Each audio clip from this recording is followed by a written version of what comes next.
Giornate FAI, oggi e domani al via, siamo qui a Villa Genuardi, ma anche altri luoghi di Agrigento sono stati prescelti. Sì, sono tutti aperti oggi, c'è anche l'orto botanico, siamo anche in prefettura, siamo anche alla Colimbetra, è un'occasione anche per parlare di crisi climatica, di ambiente, avvicinare i giovani, ci sono tanti giovani in giro, scuole che vengono un po' da tutto il territorio, ma anche da Favara, da Sciacca, eccetera, quindi vi invitiamo a partecipare sia oggi che domani, dalle 15 alle 17 il pomeriggio e poi la mattina a 9:13. Oggi pomeriggio ci sarà anche l'apertura di una bella mostra in prefettura. Oggi anche la sovrintendenza, alcuni luoghi qui di Villa Genuardi, i giardini, sono aperti per i visitatori FAI.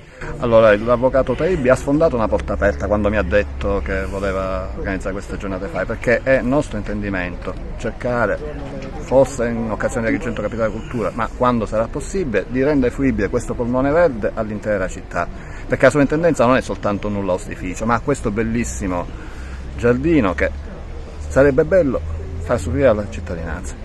E che voi curate, diciamo. E noi con tanta difficoltà curiamo e speriamo che questo tipo di cose ci dia una mano a reperire fondi per curarlo meglio di come è in questa situazione. Praticamente sono stato coinvolto e con immenso piacere e vedere queste strutture, tutte queste strutture aperte tramite il FAI, che ci sensibilizza moltissimo tutti quanti a interessarsi dell'ambiente, ma anche delle bellezze di Agrigento, capitale della cultura. Bene, visitiamo questi posti cosiddetti reconditi, nascosti a tutta quanta la cittadinanza, ma che invece devono essere dati e offerti al pubblico, e oggi è una di queste belle giornate così primaverili che ci danno questa grande possibilità, un coinvolgimento tramite il FAI della sovrintendenza, speriamo del comune per come capitale della cultura e anche della cosiddetta ex provincia, quindi che tutti quanti dovremmo convenire per migliorare la città, ma migliorare il posto in cui viviamo, migliorare e sensibilizzare tutti i cittadini per quanto riguarda l'ambiente.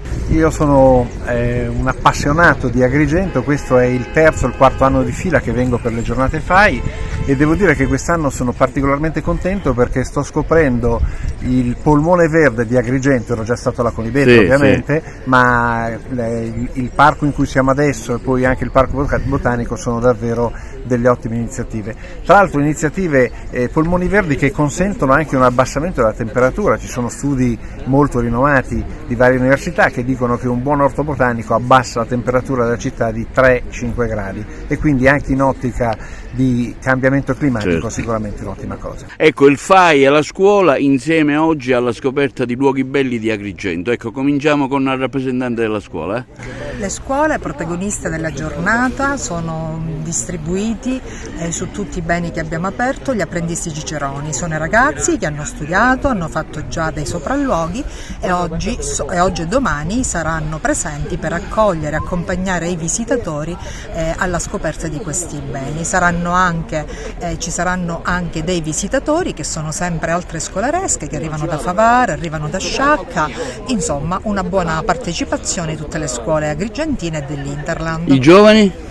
Come ogni anno, quest'anno stiamo cercando di organizzare l'iniziativa più appetibile possibile per i visitatori che soprattutto vivono la città ma magari non conoscono molto bene dei luoghi che vedono ogni giorno ma danno per scontato. Quindi oggi vi aspettiamo numerosi, anche perché le giornate FAI di primavera cadono proprio in una bellissima giornata primaverile e quindi quale migliore occasione di questa per visitare i beni e trovare le guide dei ragazzi apprendisti ciceroni e poi scoprire e riscoprire i luoghi della città che sarà capitale della cultura il prossimo anno.